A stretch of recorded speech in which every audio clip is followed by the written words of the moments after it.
तो viruses, viroids and the lichens, ठीक है, ये करेंगे आज हम topic. So first of all, what are the viruses? अब हमने 5 किंगडम सिस्टम ऑफ क्लासिफिकेशन पढ़ लिया, सारा कुछ पढ़ लिया, right? Kingdom Monera, protista, right, fungi, plenty and Animalia भी थोड़ा सा पढ़ लिया है ना। तो वायरसेस, वायरॉइड्स, लाइकन्स, है ना, स्पेशली चलो वायरसेस की ही बात करते हैं। ये कौन से किंगडम में था अभी? इसे कौन से किंगडम में प्लेस दी गई है वायरसेस को? 5 किंगडम सिस्टम ऑफ क्लासिफिकेशन है। सारे लिविंग ऑर्गेनिजम्स को 5 किंगडम सिस्टम ऑफ क्लासिफिकेशन में, मींस 5 किंगडम्स में डिस्ट्रीब्यूट कर दिया गया है ना। They have given place in the 5 kingdom system of classification. किसी सब ऑर्गेनिज्म को किसी ना किसी किंगडम में रखा गया है ना, जो भी लिविंग ऑर्गेनिज्म है। तो वायरसेस को किस किंगडम में रखा गया? Can you tell me? Right, can you tell me? Viruses, so जो वायरसेस है ना, वायरसेस को कोई भी प्लेस नहीं दी गई इन 5 किंगडम सिस्टम ऑफ क्लासिफिकेशन में। They have not given any place in the 5 kingdom system of classification, viruses, viroid and lichens. इसीलिए हमने पढ़ा नहीं वहां पे, है ना। ठीक है, वायरसेस को no place in the 5 kingdom system of classification, कोई जगह नहीं दी गई, है ना। क्यों? क्योंकि हमने तो 5 किंगडम में पढ़ा था, जो मोनेरा होगा, राइट, उसमें क्या होंगे? उसमें प्रोकैरियोटिक सेल्स होंगे। अदर किंगडम्स में यूकैरियोटिक ऑर्गेनिजम्स हैं, है ना, जो यूकैरियोटिक सेल्स के बने हैं। बट जो वायरस है ना, ठीक है, वायरस है, those are acellular structures. इनकी तो कोई सेल स्ट्रक्चर ही नहीं है, ठीक है। They are the acellular structure, right? So viruses did not find a place in classification, ठीक है, because they are not truly living, उन्हें truly living नहीं बोलेंगे हम, ए सेलुलर स्ट्रक्चर्स हैं। एंड जो वायरसेस हैं वो सेल थ्योरी को भी फॉलो नहीं करते। हमने तो यही कहा था ना कि every living beings are made up of the cells and their products, है ना, सेल्स के बने हुए हैं सारे लिविंग बीइंग्स। एंड जो न्यू सेल्स हैं those are formed from the pre existing cell, है ना। सेल थ्योरी में ये दो मेन पॉइंट किए थे, राइट। तो सेल थ्योरी में क्या था कि every living beings are made up of the cells, तो इसमें तो सेल ही नहीं है, सेल ही नहीं है, राइट। सेल तो स्ट्रक्चर ही नहीं है, तो सेल थ्योरी को ये क्या करेगा? फॉलो नहीं कर, ठीक है, राइट। देन फिर आ जाएगा, अब वायरसेस फिर है क्या? अगर लिविंग नहीं है, सेल्यूलर नहीं है, तो क्या है? Viruses are non living when they are present in the environment, and they become living when they go inside any living body, ठीक है। जब किसी लिविंग बॉडी के अंदर चले गए, राइट, देन तो वो जिंदा हो जाएंगे, देन तो उन्हें लिविंग कंसिडर किया जाएगा। अगर बाहर एनवायरनमेंट में है, किसी लिविंग बॉडी के बाहर ही है, तब उन्हें क्या बोलते हैं? देन वो नॉन लिविंग स्ट्रक्चर्स हैं, देन वो इनर्ट स्ट्रक्चर्स है, क्रिस्टलाइन स्ट्रक्चर्स हैं, ठीक है, राइट। तो वो देन नॉन लिविंग होंगे।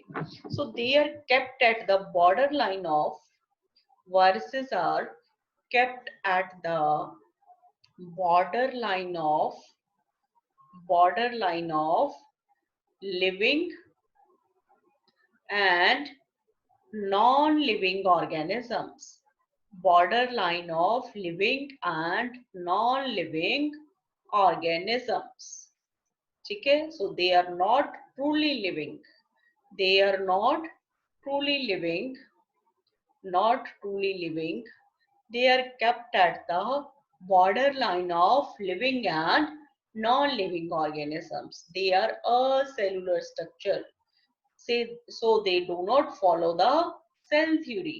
Question आता बड़ा important. Which of the following organism do not follow the cell theory? तो उसमें से obviously आंसर क्या आ जाएगा? Viruses. ठीक है।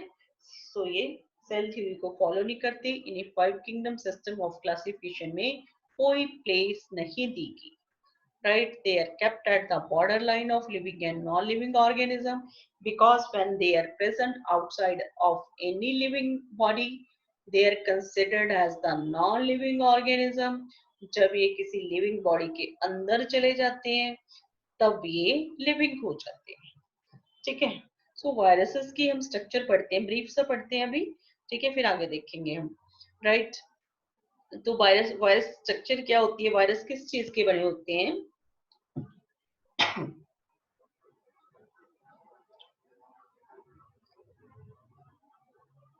Genetic material, genetic material and proteins. So दो सब्सटेंसेस के बने हुए हैं, genetic material and the proteins, ठीक है। So virus genetic material and proteins की ही बने होंगे, ठीक। अभी अब आगे क्या करते हैं, एक एक कैरेक्टरिस्टिक्स पढ़ते हैं एनसीईआरटी से, वहीं से मैं आपको समझाती जाऊंगी। पहले करेंगे कि इसकी डिस्कवरी क्या हुई, इसके certain characteristics, then the discovery of the viruses, फिर और कैरेक्टरिस्टिक्स करेंगे। सो let us do from the NCERT. In the five kingdoms classification of Whitaker, there is no mention of some acellular organism like the viruses, viroids and the lichen. ठीक है, five kingdom system of classification में इनका कोई जिक्र नहीं है, इन्हें कोई प्लेस नहीं दी गई। ये असेलुलर ऑर्गेनिजम्स हैं, ठीक है, सेल स्ट्रक्चर नहीं बनाते ये। So viruses didn't find a place in the classification since they are not truly living. The viruses are non-cellular organisms that are characterized by having an inert crystalline structure outside the living cell. जब ये किसी living cell के बाहर हैं तब तो इनकी inert structure होगी, रिएक्ट नहीं करेंगे, कोई कोई रिएक्शन नहीं देंगे, किसी के साथ रिएक्ट नहीं करेंगे, एंड क्रिस्टल फॉर्म में होंगे। इनर्ट एंड क्रिस्टलाइन स्ट्रक्चर्स होंगी, जैसे शुगर के क्रिस्टल्स बनते हैं, इनके भी क्रिस्टल्स बन जाते हैं जब एनवायरनमेंट में, ठीक है। इनर्ट क्रिस्टलाइन स्ट्रक्चर प्रेजेंट होगी।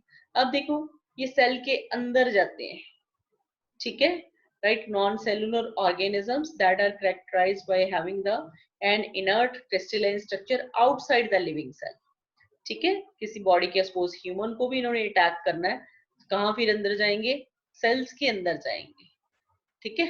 तो सेल्स के अंदर जो है ये like they act as a parasite and cell के अंदर रहेंगे ये, ठीक है।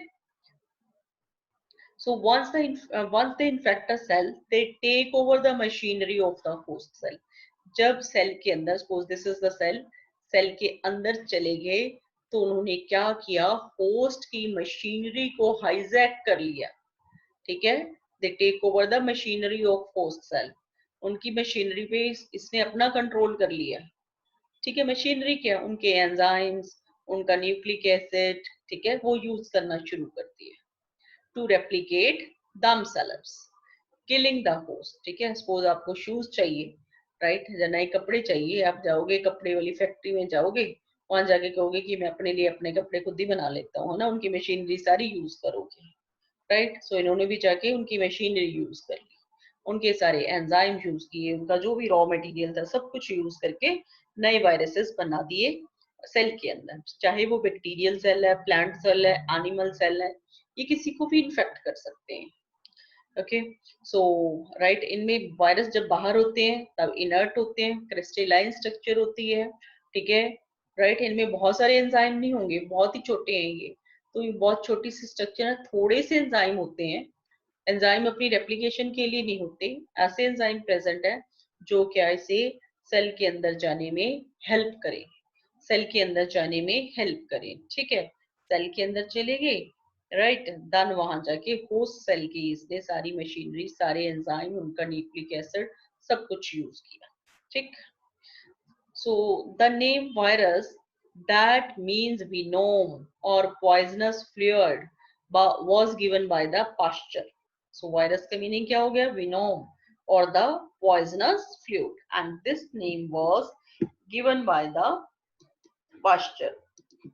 Then next है, नेक्स्ट फिर साइंटिस्ट है डी जे इवानोस्की इन 1892 इन्होंने क्या किया, recognize certain microbes as causal organism of the mosaic disease of tobacco.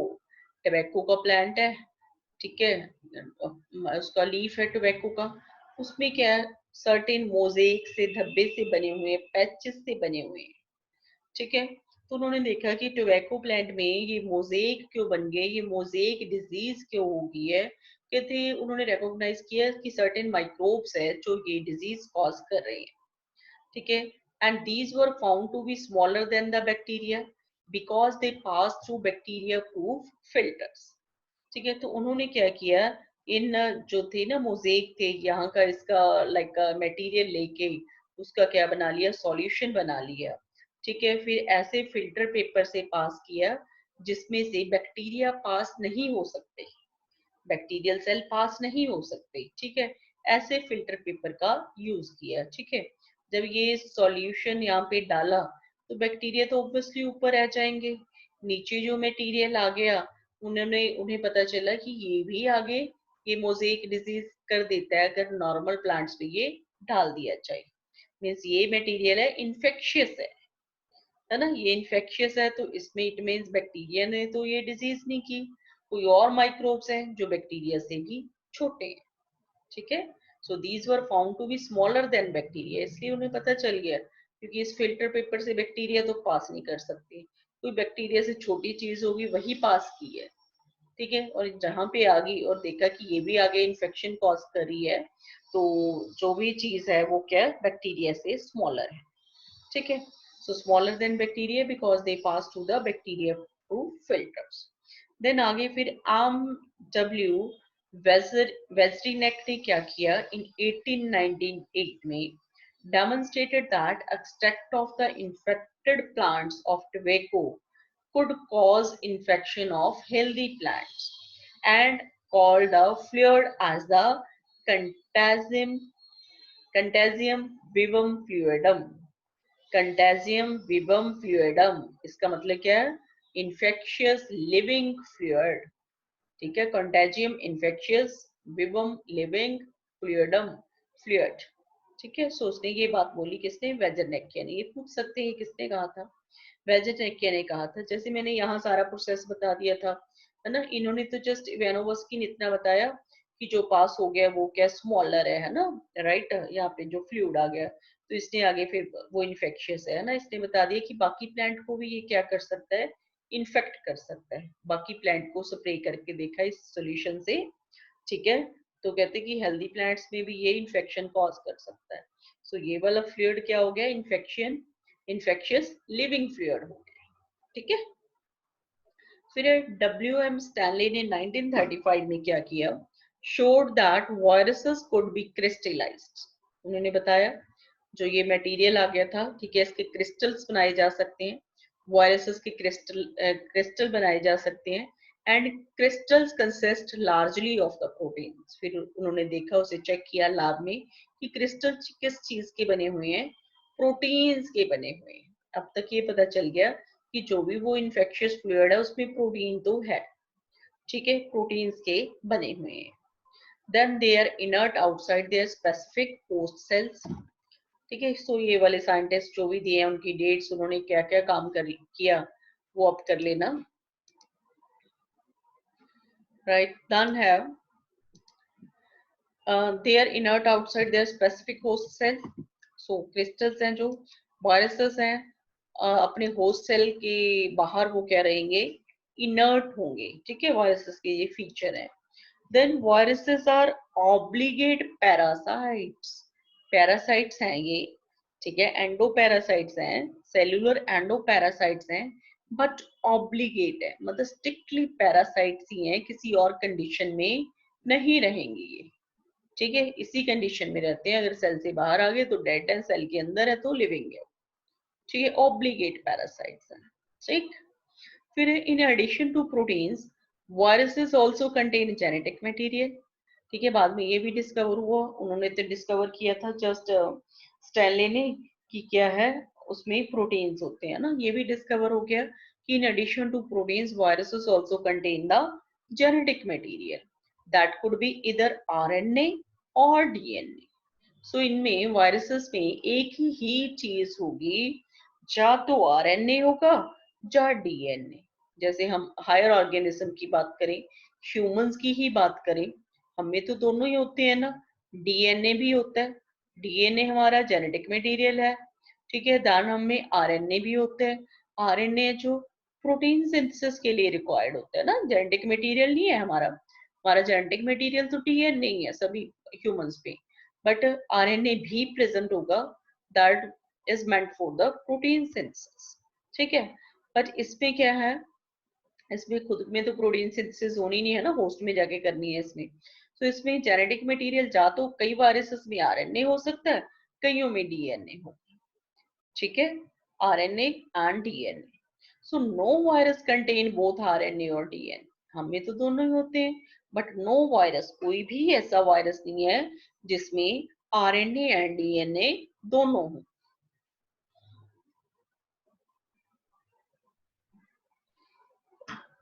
So virus is a nucleoprotein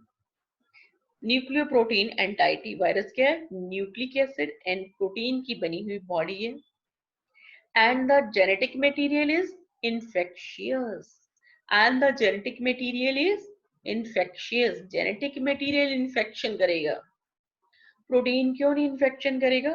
देखो कहीं ना कहीं मैंने आपको बार बार बताया है, जो बैक्टीरियोफॉजेज होते हैं, है ना, जो वायरस है वो बैक्टीरिया को भी इन्फेक्ट कर सकते हैं, एनिमल्स को भी इन्फेक्ट कर सकते हैं, प्लांट्स को भी इन्फेक्ट कर सकते हैं, मीन्स उनके अंदर जा सकते हैं, है ना, अंदर चले गए तो हम कहेंगे इन्फेक्शन हो गया। ओके, तो जो वायरस बैक्टीरिया को इन्फेक्ट करते हैं, बैक्टीरिया के अंदर जाते हैं, उन्हें बोलते हैं बैक्टीरियोफॉजेस, बैक्टीरियोफॉज बोल दिया, virus that infect the bacteria, है ना। Suppose this is one virus, virus की स्ट्रक्चर करेंगे डिफरेंट वायरसेस की हम। This is the one virus, उसका ये पार्ट है, बाहर वाला प्रोटीन है, ठीक है, ये है उसका genetic material, this is virus genetic material, this is it's genetic material, है ना, ये बैक्टीरियोफॉज है, इसे T2 फॉज बोल देते हैं, T2 फॉज इसका नाम है, राइट, राइट, दिस वन हो गया। तो ये सारा का सारा नहीं जाएगा बैक्टीरिया के अंदर, ये जस्ट अपना जेनेटिक मटेरियल ही अंदर भेजता है, ठीक है, बाकी पोर्शन बाहर ही रह जाता है, बाकी पोर्शन बाहर रह जाएगा, ओनली जेनेटिक मटेरियल अंदर जाएगा। सो इसीलिए बोला genetic material is infectious, so genetic material ने ही इन्फेक्शन कॉज किया ना, ठीक है। Virus is a nucleoprotein entity, nucleic acid and protein की बनी हुई बॉडी है, बट ओनली जेनेटिक मटेरियल ही अंदर जाएगा, ठीक। सो जो वायरसेस है आगे, in general viruses that infect plants, ठीक है, जो वायरसेस प्लांट को इन्फेक्ट करते हैं उनमें क्या प्रेजेंट होता है, सिंगल स्टैंडर्ड आरएनए, ठीक है, सिंगल स्टैंडर्ड आरएनए प्रेजेंट होगा, राइट, जो वायरसेस प्लांट्स को इन्फेक्ट करते हैं। और जो वायरसेस एनिमल्स को इन्फेक्ट करते हैं उनमें या तो सिंगल स्टैंडर्ड आरएनए हो सकता है, ठीक है, सिंगल स्टैंडर्ड आरएनए हो सकता है, या फिर डबल स्टैंडर्ड आरएनए हो सकता है उनमें, या फिर डबल स्टैंडर्ड डीएनए प्रेजेंट हो सकता है, ठीक है। Viruses that infect animals can have the single standard RNA or double standard RNA or double standard DNA, ठीक है। प्लांट्स में ऑलवेज क्या होगा, single standard RNA will be the, ठीक है, सिंगल स्टैंडर्ड आरएनए होगा जो वायरस प्लांट्स को इन्फेक्ट करते हैं, राइट। देन है बैक्टीरियल वायरसेस, जो बैक्टीरिया को इन्फेक्ट करते हैं, those are called the bacteriophages, the virus that infect the bacteria are called the bacteriophages, have usually double standard DNA viruses, ठीक है, जो बैक्टीरियोफॉजेस हैं उनमें डबल स्टैंडर्ड डीएनए वायरसेस होंगे, उनमें डबल स्टैंडर्ड डीएनए होगा उन वायरसेस में, ठीक है, डीएस डीएनए होगा, किनमें? बैक्टीरियोफोर्स में। सिंगल स्टैंडर्ड आरएनए होगा, viruses that infect the plants, and जो एनिमल्स को इन्फेक्ट करते हैं उनमें ये 3 टाइप का जेनेटिक मटेरियल हो सकता है। Single standard RNA, double standard RNA, double standard DNA. Right now, let us come to the structure of the virus. Structure of the virus. ठीक है, वायरस हमने ये तो बात कर ली, प्रोटीन्स और न्यूक्लिक एसिड्स के बने हुए हैं वायरसेस, प्रोटीन्स और न्यूक्लिक एसिड के बने हैं वायरसेस. ठीक है, जो प्रोटीन कोड है ना, वायरस की प्रोटीन कोड है, that is called the capsid. Protein coat is called capsid. And जो प्रोटीन कोट है फर्दर स्मॉल सब यूनिट्स की बनी हुई है, those are called the capsomere. Those are called the capsomere. जैसे टीएमवी है, टोबैको मोजेक वायरस है, जो टोबैको में मोजेक डिजीज कॉज करता है ना. उसमें क्या है, प्लांट में करता है ना, टोबैको प्लांट है, तो उसमें क्या होता है, उसमें कौन सा प्रेजेंट है, आरएनए वायरस प्रेजेंट है उसमें. ठीक है, राइट. ओके, सो उसमें सिंगल स्टैंडर्ड आरएनए होगा, राइट. उसका ये है genetic material, this is its RNA. ठीक है, कॉइल्ड फॉर्म में है, right. This is its RNA. फिर कैसी स्ट्रक्चर्स होती हैं, proteinaceous. These are called the capsomeres. These are called the capsomeres. These are the capsomeres. ठीक है, सो ये हो गया इसका RNA, single standard RNA. And these are the capsomeres. ये सारी कैप्सोमियर्स मिलके क्या बनाती हैं, कैप्सिड. ये बॉडी होगी पूरी कैप्सिड. ठीक है, all the capsomeres together are called, ये सिंगल बॉडी होगी, that is called the capsid. ठीक है, ये टीएमवी टोबैको मोज़ेक वायरस जो है उसकी क्या है, स्ट्रक्चर है. ये आप ऊपर देख सकते हो,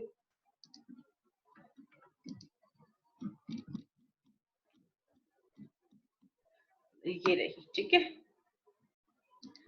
ये देखो आरएनए रेड वाला. देन क्या है, ये कंप्लीट स्ट्रक्चर होगी capsid.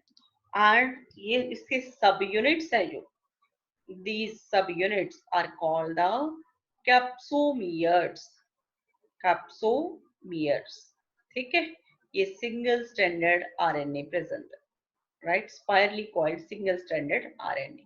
Tobacco mosaic virus, TMV, right? And this is the bacteriophage. This is the bacteriophage, T2 virus.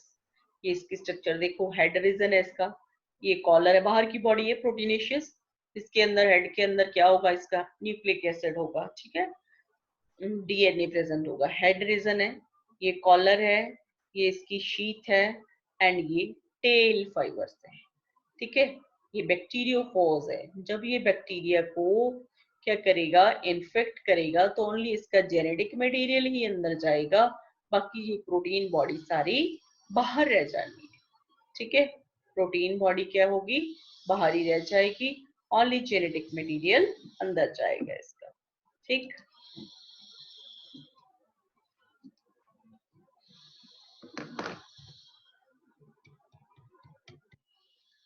तो हम कर रहे थे, यहाँ पे थे protein coat. Capsid made of small subunits called capsomeres protects the nucleic acids. So ये nucleic acid को protect कर रही है. Then capsomeres are arranged in helical or polyhedral geometric forms. So अलग-अलग वे से capsomeres जो होती हैं arrange होती हैं, तो different type की structure बन जाएगी different viruses में. ठीक है, helical structure भी बना सकती हैं, पॉलीहेड्रल ज्योमेट्रिकल फॉर्म्स भी बना सकती हैं ये. ठीक है, then the viruses cause diseases. Viruses क्या करते हैं, डिजीजेस कॉज कर देते हैं ना, बहुत सारी डिजीजेस कॉज करते हैं. कोरोना वायरस तो आपने रिसेंटली सुना है, एचआईवी वायरस सुना है आपने, है ना, और भी बहुत सारे वायरसेस सुने होंगे. तो अभी जो यहाँ पे है वो हम कर लेते हैं, viruses cause diseases like the mumps disease होगी, राइट, कनेडो भी बोल देते हैं ये इसको। कौन सी ग्लैंड की, ये कौन सी सिलिवरी ग्लैंड की डिजीज है भाई, कैन एनीबडी टेल? हमने डाइजेस्टिव सिस्टम किया था, हमने बताया, मैंने आपको बताया था कि मम्प्स क्या है, ये वायरल डिजीज है, ठीक है, पैरामिक्सो वायरल डिजीज है सेलिवरी ग्लैंड्स की, ठीक है। थ्री पेयर्स ऑफ स्लीवरी ग्लैंड्स होती हैं। कौन सी स्लीवरी ग्लैंड थी जिसकी इन्फेक्शन, वायरल इन्फेक्शन से मम्प्स डिजीज हो जाती है? That was the parotid gland, ठीक है। पैरोटिड ग्लैंड्स बड़ी थी ना, ठीक है, उनकी इन्फेक्शन से ये मम्प्स हो जाते हैं, राइट। सो वायरस कौन सा इन्वॉल्व है? पैरामिक्सो वायरस, वहां भी हमने पढ़ा था, डाइजेस्टिव में भी बताया था मैंने आपको, paramyxo virus that causes the mumps, ठीक है। फिर smallpox, it is caused by the variola virus, variola virus. Then herpes disease है, this is caused by the herpes simplex virus, herpes simplex virus. Then is the influenza. This is caused by the myxovirus. Myxovirus. Then AIDS, HIV. Right? ये लिख लो इन सभी के names.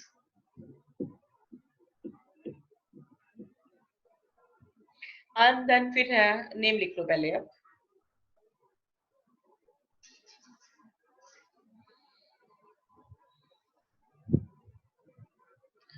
Okay, done.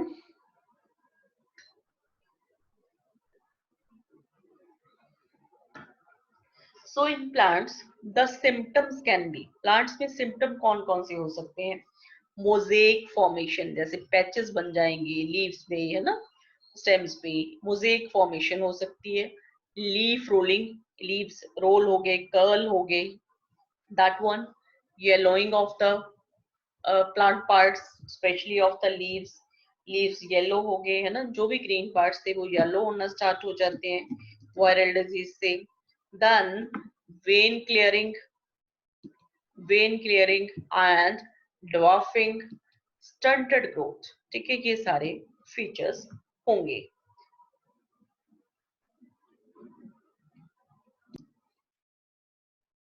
ठीक है, सो कौन कौन से सिम्टम्स होगी प्लांट में? Mosaic formation, leaf rolling and the curling and yellowing of the leaves, then vein clearing, dwarfing, stunted growth, है ना, dwarfing stunted growth same meaning है, छोटे रह जाएंगे, ग्रोथ कम हो जाएगी, बोने रह जाएंगे प्लांट। वेन क्लियरिंग हो जाएगी, वेन क्लियरिंग मीन्स जहाँ पे वेन्स जा रही हैं लीव्स में, है ना, वहां से क्या वेन्स जा रही हैं, वहां से क्या क्लोरोफिल खत्म होना स्टार्ट हो जाएगा, येलो कलर की होनी स्टार्ट हो जाएंगी veins, right. So this is all about the viruses, इतना करना है आपने। देन हम नेक्स्ट करते हैं, नेक्स्ट ऑर्गेनिजम्स हैं, those are the viroids, those are the viroids, right, viroids। so जो viroids हैं, ठीक है, हमने अभी आगे हम एक करेंगे प्रायॉन्स, ठीक है, viroids, viruses and the prions। पहले देखो, जो viruses हमने किए थे, viruses बने हुए थे प्रोटीन प्लस न्यूक्लिक एसिड के, है ना, राइट। अभी हम कर रहे हैं viroids। जो वायरॉइड्स हैं, राइट, वो किसके बने होंगे? न्यूक्लिक एसिड के, प्रोटीन्स उसमें नहीं है, जीरो लिख दिया हमने, ओनली न्यूक्लिक एसिड्स के बने होंगे, ठीक है। आगे आएंगे प्रायॉन्स, प्रायॉन्स है जो, वो किसके बने हैं? ओनली प्रोटीन के, उसमें न्यूक्लिक एसिड नहीं है, ठीक है। वायरस में दोनों है, ठीक है, वायरॉइड्स में ओनली न्यूक्लिक एसिड है, प्रोटीन्स नहीं है। प्रायॉन्स में P for prions, P for proteins, ये याद रख लो। वायरॉइड्स एंड प्रायॉन्स में एक एक चीज है ना इन दोनों में से, P for prions, P for proteins, इसमें जस्ट प्रोटीन्स हैं, तो बाकी क्या बचा? न्यूक्लिक एसिड, वो वायरॉइड्स में है, ठीक है। एक चीज प्रायॉन्स में है, इन दोनों में से एक वायरॉइड्स में है, ऐसे आपको याद रहेगा हमेशा। ठीक है. So let us do about this viroids. So in 1971 इसकी डिस्कवरी कैसे हुई? 1971 Theo Diner discovered a new infectious agent that was smaller than viruses, जो viruses से भी छोटा हो गया, and caused potato spindle tuber disease. potato में potato spindle tuber disease जो cause कर रहा था. ठीक है. So it was found to be a free RNA. ये free RNA था, इसमें प्रोटीन पार्ट नहीं था. It lacked the protein coat that is found in the viruses. Hence the name viroid. ठीक है. ओनली इसमें क्या है? फ्री आरएनए है, प्रोटीन पार्ट तो है ही नहीं है, तो ऑब्वियसली कि वायरस से स्मॉलर होगा. ठीक है. तो इसका नाम वायरॉइड रख दिया गया. And the RNA of the viroid was of low molecular weight. And उसके आरएनए का मॉलिक्यूलर वेट क्या था? Low molecular weight. सो प्रायन के बारे में बस इतना ही करना. ठीक है. प्रोटीनेशियस बॉडीज होती हैं, ये प्रोटीन्स की बनी हुई है. ज्यादा आपकी बुक्स में है तो नहीं, देखना जरा, क्योंकि मेरे पास नोट्स हैं, बुक्स मैंने देखी नहीं. आप देखो जरा एनसीईआरटी में.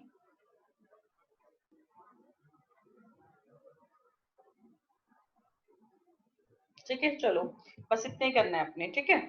प्रायंस का. देन आगे हम करते हैं lichens. Lichens. So lichens are symbiotic association, that is mutually useful association between algae and fungi. पहले भी बताया था lichens तो मैंने आपको, right? So lichens क्या हैं? Lichens are symbiotic association, means mutually useful association between algae and fungi. The algal component is called phycobiont, autotrophic है, and fungal component है, that is called the mycobiont, that is heterotrophic. ठीक है. जो algal component है वो food prepare करेगा, photosynthesis करेगा, food बनाएगा फंजाई के लिए, अपने लिए भी फंजाई के लिए भी. ठीक है. जो फंगल मायोबायोंट है वो क्या करेगा? Provide shelter and absorb mineral nutrients and water for its partner. अपने एल्गल पार्टनर को ये शेल्टर भी देगा, उसके लिए मिनरल न्यूट्रिएंट्स भी एब्सॉर्ब करेगा, वाटर भी एब्सॉर्ब करेगा ना. सो एल्गी प्लस फंजाई की एसोसिएशन से जो न्यू बॉडी बनती है, that is called the lichens. That is called the lichens. Algae and fungi मिलके एक नई बॉडी बनाते हैं, लाइकन्स कहते हैं. इनमें से एल्गी फंजाई को सेपरेट नहीं कर सकते हम, एक कंबाइंड बॉडी बन गई. ठीक है. That is called the lichens. ठीक है. एल्गल पार्ट को फाइकोबायंट बोला, फंगल पार्ट को माइकोबायंट बोला. म्यूचुअली इनमें जो है सिम्बायोटिक एसोसिएशन है, म्यूचुअली यूजफुल एसोसिएशन है इन दोनों में. दोनों को एक दूसरे के लाइक साथ से क्या है? बेनिफिट है. दोनों इकट्ठे रह रहे हैं तो दोनों को बेनिफिट हो रहा है. एल्गी क्या कर रही है? एल्गी क्या कर रही है? फूड बना रही है, फोटोसिंथेसिस कर रही है फंजाई के लिए. फंजाई तो फूड नहीं बना सकती, ये अपना फूड इसने डेड एंड डिकेइंग मैटर से ले सकती है या पैरासिटिक हो सकती है ना. अब ये इसी राइट. तो एल्गी फूड बनाएगी, फंजाई उसे क्या करेगी? शेल्टर देगी, जगह देगी रहने के लिए, है ना. Right. Absorb mineral nutrients and the water for its algal partner. तो इसने मिनरल न्यूट्रिएंट्स एंड वाटर भी एब्सॉर्ब करना है. इसीलिए जो लाइकन्स हैं, लाइकन्स क्या है? जो बेयर रॉक्स हैं, जो चट्टाने हैं जहाँ पे कोई वेजिटेशन नहीं है, ऐसे पहाड़ हैं जहाँ चट्टाने, वहां पे भी ग्रो कर सकते हैं. क्यों? क्योंकि उनके पास तो अपना सारा कुछ है, सरफेस भी है, mineral nutrient and water absorb करने के लिए पार्ट भी है. ठीक है. और इसके लिए फूड बनाने के लिए सिस्टम भी है. सारा कुछ सेल्फ सस्टेन्ड सिस्टम है ये. ठीक है. सो वहां पे भी ग्रो कर सकते हैं जहाँ पे कोई और प्लांट ग्रो नहीं कर सकता. यहाँ पे हम कह लें ग्रास या मॉसेस कुछ पहले नहीं ग्रो कर सकता. ठीक है. क्योंकि उनके लिए कोई सरफेस ही नहीं है. यहाँ तो रॉक पड़ी है, वो कहाँ से एब्सॉर्ब करेंगे अपने न्यूट्रिएंट्स, है ना. राइट. तो लाइकन्स कर सकते हैं क्योंकि अपना वो उनका सेल्फ सस्टेनिंग सिस्टम है. So close is their association. So close is their association that if one saw a lichen in nature, one would never imagine that they had two different organisms within the right. So उनकी इतनी close association होती है कि उन्हें हम अलग अलग algae या फंगल पार्ट पहचान नहीं सकते. एंड जो लाइकन्स है ना, those are called pollution indicators. Pollution indicators बोलते हैं. क्यों? क्योंकि जहां पे पॉल्यूशन होगा वहां पे लाइकन्स ग्रो नहीं करेंगे.